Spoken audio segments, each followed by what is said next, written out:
Damos gracias a Dios por esta mañana. Es un gozo poder estar acá juntos para seguir adorando a nuestro Dios y crecer juntos alrededor de su palabra y por medio de ella. Quiero animarles a buscar Santiago capítulo 1 y vamos a estar leyendo los versículos del 13 hasta el 18. Santiago capítulo 1, versículos del 13 al 18. Dice la palabra de nuestro Dios en Santiago capítulo 1, versículo 13 al 18, de esta manera. Que nadie diga cuando es tentado, soy tentado por Dios, porque Dios no puede ser tentado por el mal y Él mismo no tienta a nadie, sino que cada uno es tentado cuando es llevado y seducido por su propia pasión. Después, cuando la pasión ha concebido, da luz el pecado, y cuando el pecado es consumado, engendra la muerte. Amados hermanos míos, no se engañen.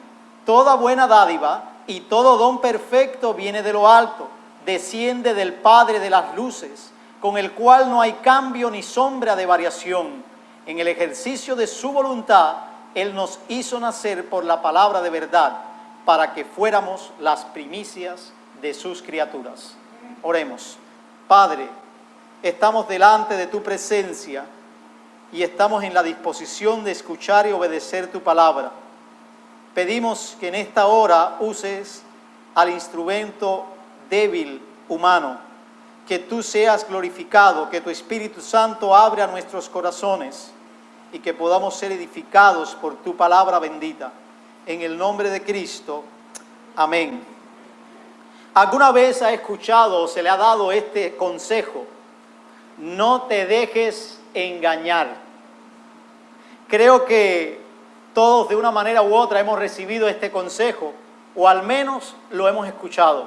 No te dejes engañar. Casi siempre funciona como algo preventivo, algo que quizás alguien, un amigo o un familiar o un hermano de la fe ha visto algo y sencillamente cree y piensa que está en el camino de ser engañado y viene y te dice no te dejes engañar, y entonces te advierte de todo lo demás.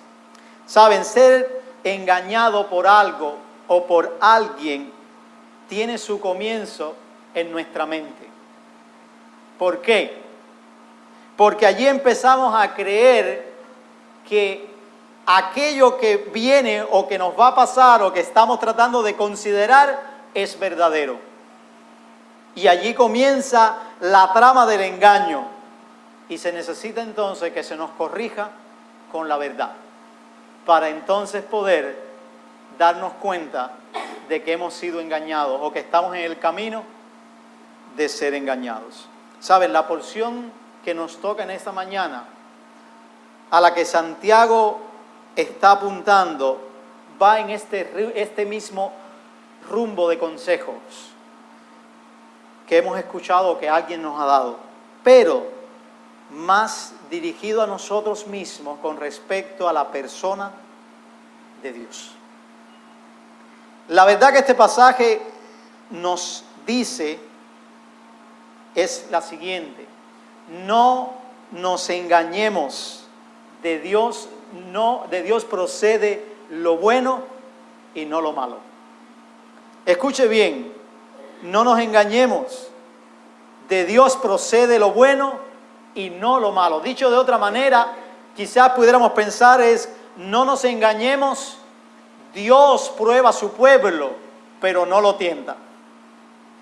Es otra manera de poder entender eso. O sea, no nos engañemos, Dios prueba a su pueblo, pero no lo tienta. Y quiero que vean que la manera en la que el texto nos deja ver esto es resaltando dos cuestiones básicamente. Los versículos del 13 al 15 nos muestran que Dios no puede ser tentado por el mal. De ahí entonces el mandato de Santiago decir que nadie puede decir Dios me está tentando. Y en la segunda parte, los versos 16 al 18, podemos ver que de Dios procede lo bueno y lo perfecto. Vamos a ir primero a lo que nos muestra la porción del verso 13 al 15, donde Dios no puede ser tentado por el mal. O lo que pudiera también decir, Dios sencillamente no tienta a su pueblo. Dios no tienta a sus hijos. Entonces, leyendo allí un poco, podemos notar que empieza Santiago diciéndonos que nadie diga, cuando es tentado, soy tentado por Dios. Más literalmente pudiera decir que nadie se le ocurra decir que mientras está siendo tentado, Dios me está tentando. Eso es lo que no puede decir. Santiago es claro en esto. ¿Y saben qué? Existen muchas personas que consideran erróneamente que de Dios procede el mal o que Dios es objeto del mal.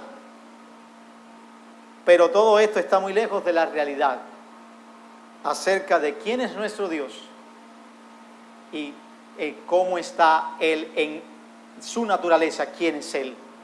Así que Santiago enuncia esto que acabamos de decir a modo de mandato, como una instrucción para todos los creyentes que están fuera del territorio de Israel, que están siendo perseguidos por causa de su fe, están sufriendo las diversas pruebas a las cuales Santiago habla y que Dios ha permitido por su obra y por su gracia para el crecimiento de sus vidas. Sencillamente es por causa de su fe. Muchas pruebas están experimentando, no nos dice cuáles, pero muchas. Pero sí podemos estar seguros que es a causa de su fe. Y ahora Santiago quiere corregir un poco algo que está aconteciendo dentro de estos cristianos que están dispersos. Y es que nadie, mientras está siendo tentado, diga, estoy siendo tentado por Dios. Parece que algunos, en medio de sus, diríamos, tentaciones, estaban diciendo que Dios les estaba tentando. Y el apóstol Santiago es claro. No se puede decir eso. No solamente, cuando él dice no se puede decir, pudiera dar la idea de que había un rumor dentro de esta comunidad diciendo esto, pero yo apelo a que ellos estaban considerándolo seriamente en sus pensamientos. Estaban tratando de formar en su pensamiento este tipo de verdad que no lo era, que era una falsedad. Y es muy importante, hermanos, que entendamos un poco a Santiago, porque Santiago es un experto bajo la inspiración de Dios de manejar la forma en la que escribe. Y algo muy interesante es que desde que abre el capítulo 1, Santiago está apelando a que vivan como el pastor Rubén nos exhortaba, que la cristiandad de ese momento viva recibiendo con gozo las pruebas. Y ahora en este momento habla de tentaciones, pero es la misma palabra. En el original la palabra prueba y tentación es la misma. Entonces uno dice, bueno, ¿y qué pasó aquí? ¿Qué sucedió entonces? El punto es que en los versículos del 2 al 12, donde ya dije que el pastor Rubén nos exhortó a recibir las pruebas con gozo, Santiago usa esa palabra, pero con un sentido de prueba. ¿Y por qué podemos estar seguros de eso? Porque el sujeto de esas pruebas es Dios. Note cómo dice el versículo 3, sabiendo que la prueba de su fe produce paciencia. Escuche bien la frase, prueba de su fe. No es una prueba de otra cosa, y el único que prueba la fe es nuestro Dios. Y tenemos testimonio desde el Antiguo Testamento cuando Abraham fue mandado por Dios a ofrecer a su hijo en sacrificio. Era una prueba de fe. ¿De quién? Nuestro Dios. Pero si sigue en ese mismo capítulo, el versículo 4 nos habla de esto, y que la paciencia tenga su perfecto resultado para que sean perfectos, completos, sin que nada le falte. ¿Quién tiene ese propósito? ¿Quién quiere hacernos más semejante a Cristo? Nuestro Dios. De manera que el sujeto de esta prueba es Dios. Y si usted todavía tiene un poco de duda, el versículo 12 aclara, bienaventurado el hombre que persevera bajo la prueba, porque una vez que ha sido probado o aprobado, recibirá la corona de la vida que el Señor ha prometido a los que le aman. En esa sesión sabemos que prueba es en el sentido de procurar lo mejor en uno.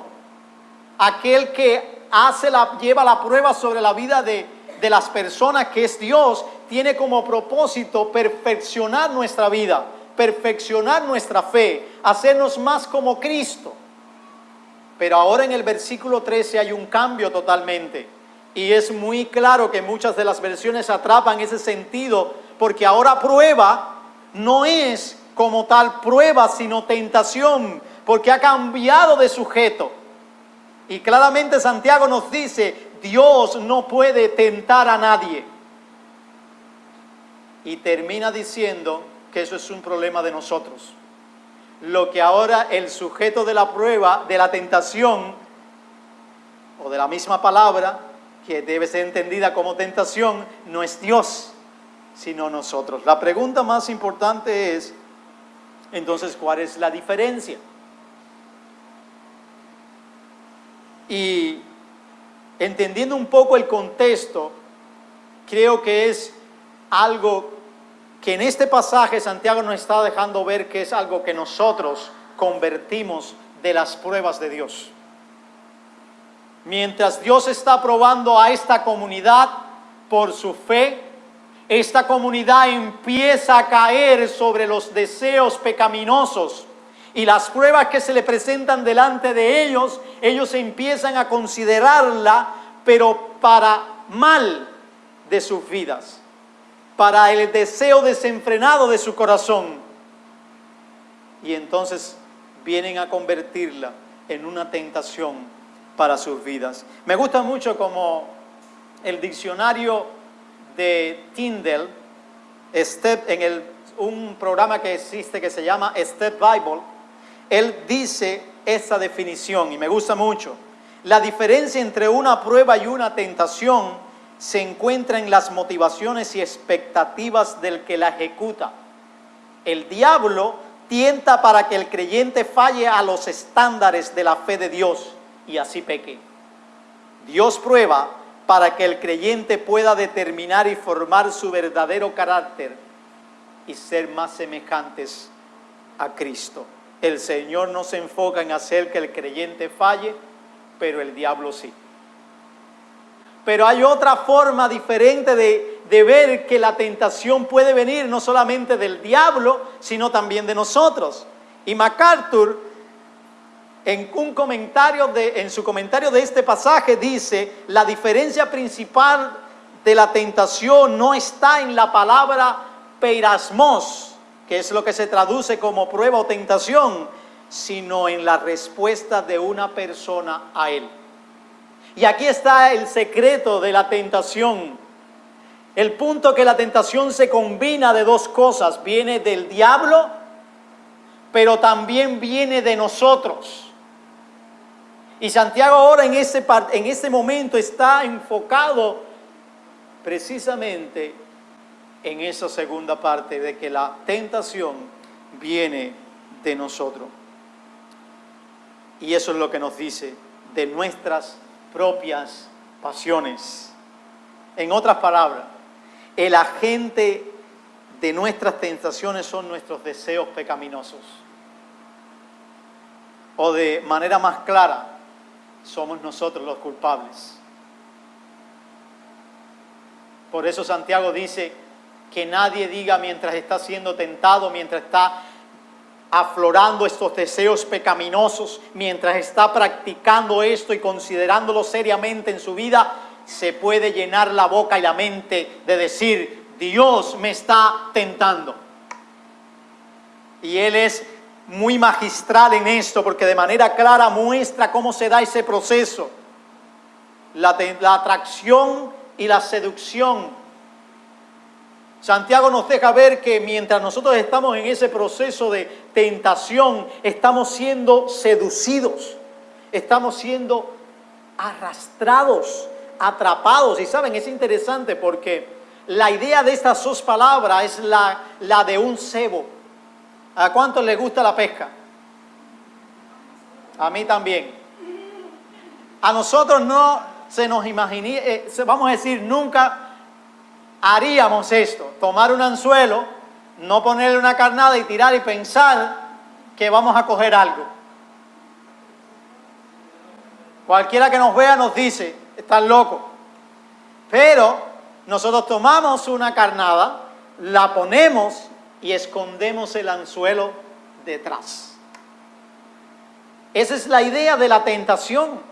La tentación viene y viene seduciéndote, arrastrándote, pero no presentándose como tal, no presentándose las consecuencias, no diciéndote lo que va a pasar después, no diciendo que eso va a engendrar el pecado, no diciéndote que después que engendra el pecado te vas a morir.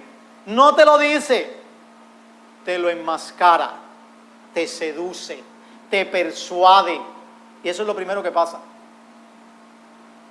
Lo que aquí podemos hacer un paréntesis, de manera que cuando hay una prueba de Dios en nuestra vida y nosotros empecemos entonces a considerar nuestros deseos pecaminosos y empezamos a ser arrastrados, ojo,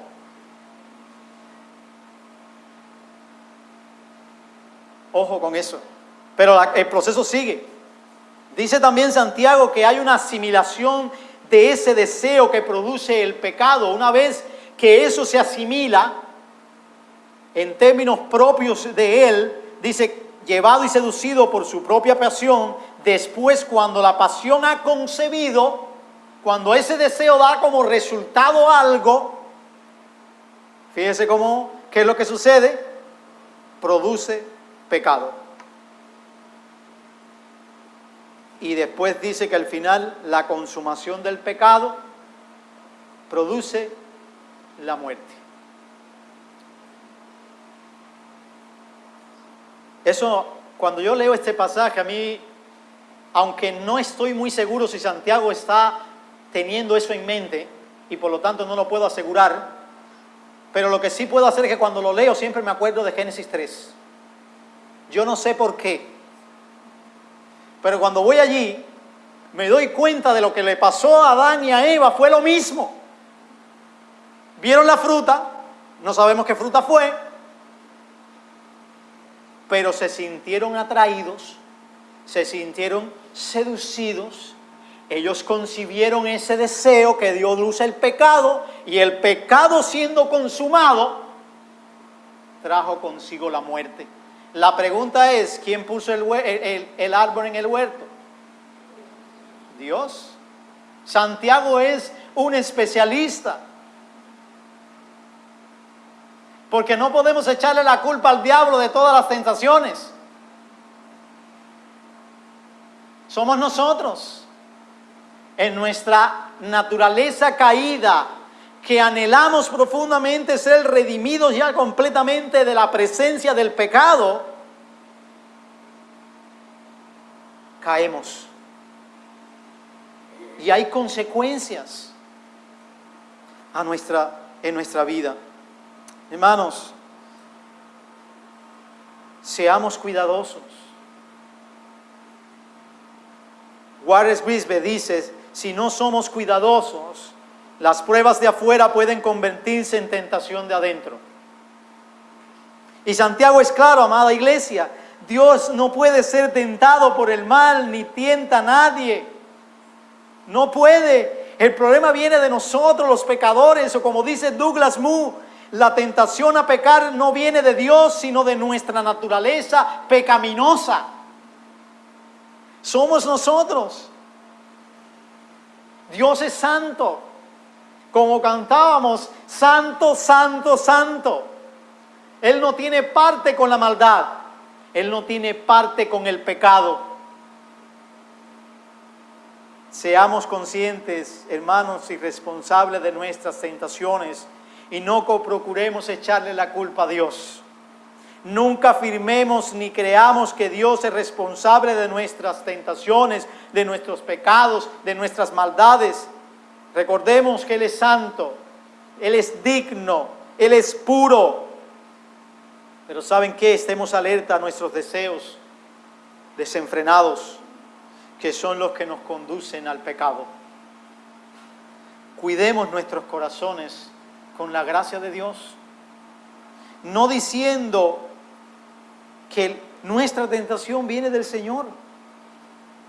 Y segundo, reconociendo que son nuestros deseos desenfrenados los que nos conducen allí.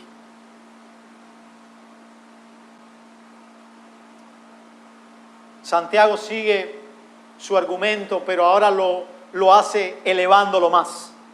Porque ya él quiere dejar claro a su comunidad que no es Dios el que tienta. Dios prueba, pero no tienta.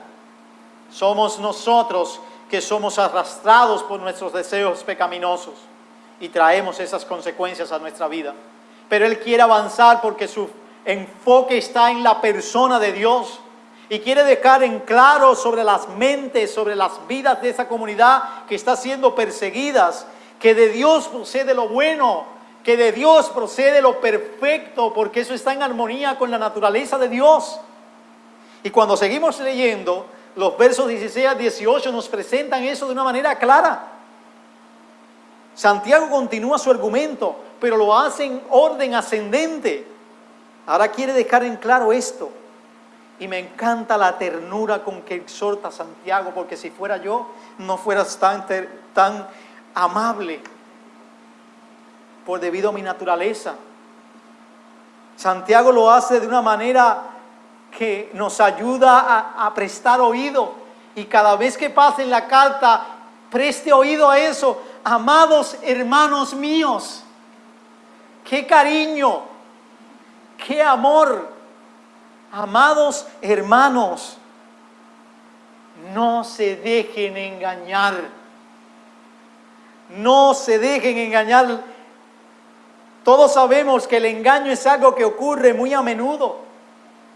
Todos nosotros de alguna manera, alguna vez en la vida hemos sido engañados, incluso hemos engañado a otros. Pero Santiago apela a este mandato, a esa exhortación: no se dejen engañar. Y es interesante porque ese no se dejen engañar está informado por el contexto anterior, por lo que acabamos de decir y de ver. La tentación viene de nosotros, de nuestra naturaleza pecaminosa. No se dejen, por eso, no se dejen engañar. Pero aún más ahora es enriquecido por lo que continúa con algo muy contundente, con algo muy fuerte. Y el punto de esta segunda sesión es resaltar que de Dios procede lo bueno y lo perfecto. Y lo bueno y lo perfecto está en armonía con su identidad, con quién es Dios. Y lo bueno y lo perfecto es la prueba, porque tú y yo necesitamos crecer en medio de las pruebas a la semejanza de Cristo. Y eso es lo que Santiago ahora quiere dejar en claro en las mentes de su comunidad. Santiago refuerza esta idea afirmando la inmutabilidad de Dios respecto a aquello que Él otorga y que sale de Él. Mire el verso 17 al final. Viene de lo alto, desciende del Padre de las luces, con el cual no hay cambio ni sombra de variación. ¿Qué significa esto? Sencillamente que el Señor siempre, y escuche bien, siempre lo que hace, lo que sale de su persona es bueno y perfecto. Las pruebas que en su gracia, querida iglesia, dispone para nosotros tienen como fin la expresión de su bondad y la expresión de su perfección. Cuando Dios nos prueba es con un propósito bueno, con un propósito eterno. Pero la otra realidad es que nosotros podemos, a causa de nuestra naturaleza pecadora, pensar y decir que Dios quiere lo malo para nosotros. ¡Qué tremendo! El Señor en su gracia, en su bondad, en su perfección, nos hizo nacer por la palabra de verdad. Otra bondad de Dios. Nos ha dado vida y vida abundante. Y eso es lo que también nos hace ver Santiago como afirmando y sosteniendo que de Dios procede lo bueno y lo perfecto. Pero me encanta un poco también la manera en la que Santiago contrasta cosas. Es un especialista en hacerte ver esto por medio de contrastes. Note bien, por ejemplo, cómo él hace esto con respecto a nosotros y respecto a Dios. Respecto a nosotros en la naturaleza pecaminosa dice que allí lo que hay es engaño, hay seducción, hay pecado, hay muerte. En una oración da a luz el pecado que produce la muerte, nuestra vida, nuestra naturaleza lo que hace es eso. Pero después se compara con respecto a Dios y él habla de que primero por su voluntad, una voluntad determinada, una voluntad que ha sido entretejida desde siempre, nos quiso nacer por medio de una palabra de verdad. La palabra de verdad nos hizo primicias, criaturas. En una frase, hace que tengamos vida con Él como su especial tesoro. Hermanos, si por un momento tú y yo consideramos esto que Santiago presenta como prueba clara de que de Dios procede lo bueno, de que de Dios procede lo perfecto, nos damos cuenta, mis hermanos, que realmente esto ha sido la mejor expresión de la bondad y de la perfección de Dios a favor de sus hijos. Es lo mejor. Cristo fue entregado por el Padre en una cruz como regalo de salvación para su pueblo. Allí cargó eficaz y perfectamente con los pecados nuestros.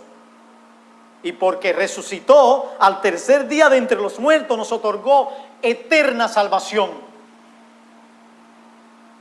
Es en virtud de esa obra, amada iglesia, que hemos nacido. Fue la palabra de esa obra la que penetró en nuestros corazones. Y por eso hoy somos sus primicias. Y por eso hoy somos sus criaturas. ¿No es eso una obra sublime? Llena de bondad, llena de perfección, llena de magnífico propósito. ¿Acaso eso no es suficiente para hablarnos de quién es nuestro Dios?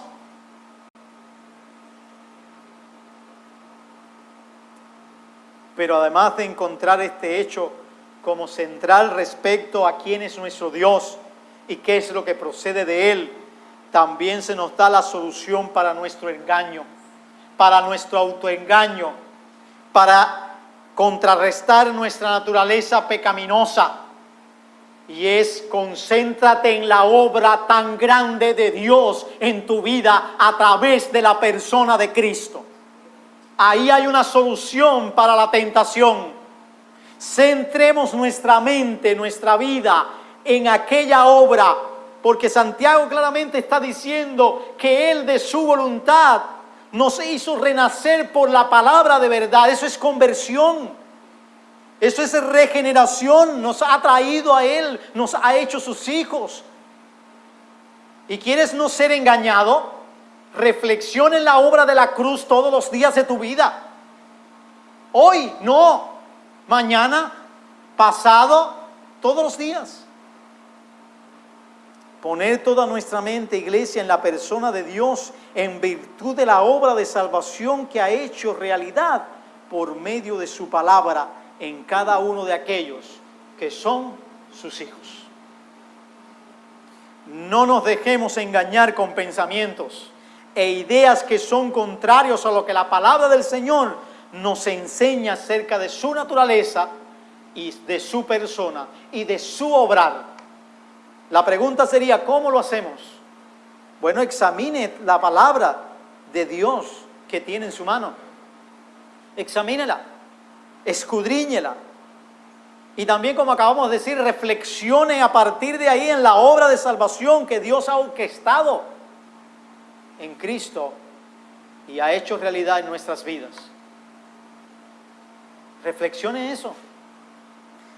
Descansemos, hermanos, con seguridad, consuelo y esperanza en la inmutabilidad de nuestro Dios.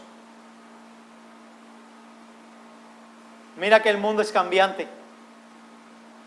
Y les digo un secreto: mira que nosotros también lo somos. Ya no es un secreto. Pero ¿sabes quién no cambia? Nuestro Dios. ¿Y qué significa eso en ese contexto? Significa que Él va a seguir probando nuestras vidas porque su propósito es eterno, bondadoso, perfecto, porque quiere hacernos a la semejanza de Cristo, y ¿saben qué? Él lo va a terminar. Él lo va a terminar porque Él ha prometido hacerlo. Pero eso no significa que nosotros no seamos tentados por nuestra naturaleza. De hecho, lo vamos a experimentar, incluso cuando salga de aquí después de haber oído este mensaje. Pero reflexione en la cruz. Descanse en la inmutabilidad de Dios. Empiece a ver que lo que le acontece en su vida por causa de su fe es una obra perfecta de Dios, es una bondad de Dios, es una expresión de quién es nuestro Dios y de la manera en que Él obra en nuestra vida. Y entendamos, hermanos, que Dios no ha terminado con nosotros. Pero sí es necesario que hagamos distinción entre aquello que viene de Dios y lo que no viene de Dios. Lo que puede venir del diablo, lo que puede venir del mundo y lo que puede venir de nuestra carne. Hay que hacer distinción. Y vivamos, hermanos, como redimidos, recordando que el Señor nos ha salvado por medio de su palabra. Una palabra poderosa, que si recordamos al inicio, Él por medio de su palabra creó el mundo. Pero por medio de su palabra encarnada transformó nuestras vidas. Nos dio esperanza. Concluyo. Es triste y doloroso experimentar el engaño. Es vivir una mentira como si fuera una verdad. Las consecuencias son desastrosas. Y si pensamos en cuestiones eternas, son más devastadoras. El imperativo, hermanos, de este pasaje es bien serio porque tiene como objeto la persona y la obra de Dios. Es tan serio que no tomarlo en cuenta nos conduce a atribuirle al Señor cuestiones que no solo son erradas, sino que no tienen nada que ver con su persona. Pero lo más peligroso, querida iglesia, es que podamos estar echándole la culpa a Dios de nuestros pecados. Esto no puede ser así, mis hermanos. Dios no es autor de pecado, ni autor del mal. Nuestro Dios es santo, santo, santo. El mal no es parte de su persona. Nosotros sí somos pecadores. Estamos llenos de maldad y nuestros corazones son inclinados a ella debido a la naturaleza aberrante en nosotros. Amados, el Señor nos ha regalado la salvación y todo lo ha entretejido en virtud de la obra de Cristo, su Hijo amado. Es por Él que nosotros estamos aquí, es por Él que pasamos por pruebas, las que Dios ha orquestado, y todo eso es un regalo de Dios. Todo esto nos habla de lo bondadoso, de lo perfecto, de lo misericordioso que es nuestro Dios. ¿Y a dónde nos apunta todo esto? ¿A qué conclusión podemos llegar en esta mañana? Bueno, de Dios no procede lo malo, sino lo bueno. No te dejes engañar. Otra manera de decirlo, Dios prueba nuestras vidas, pero no nos tienta. Así que dos cosas. Uno, no le atribuyamos a Dios nuestro pecado y nuestra maldad. Eso es asunto nuestro. Dos, recordemos que lo bueno y lo perfecto proceden de Dios. Eso ha sido, es y será una realidad en todos aquellos que han sido nacidos o renacidos por la palabra de verdad. Oremos. Padre, gracias por las pruebas que mandas a nuestras vidas. Gracias porque son una expresión de tu bondad, de tu perfección, de tu deseo y propósito eterno de hacernos más como Cristo. También te pedimos que nos ayudes a ser conscientes de nuestras tentaciones y ser responsables de ellas, pero sobre todas las cosas ayúdanos a reflexionar en la cruz, a saber que el haber nacido de nuevo por tu palabra es una prueba fehaciente de que ahora somos sus hijos, pero además de eso es una prueba contundente de que tú eres santo, santo, santo. El mal no tiene cabida en ti, ni tampoco el pecado, y mucho menos la tentación. Gracias por tu palabra, en el nombre de Cristo. Amén.